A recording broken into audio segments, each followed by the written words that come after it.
ಹುಟ್ಟುವೆನು 100 ಸರತಿ ನಿನಗಾಗಿ ಕೇಳೆ ಗೆಳತಿ ವಿಧಿಯಿದ್ದು ನಿನ್ನ ಸವತಿ ಆದರೂ ನೀನೇ ನನ್ನ ಒಡತಿ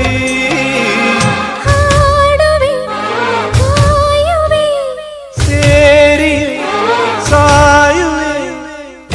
ಆಗ ಬಂದನು ನೆನಪಿಗೆ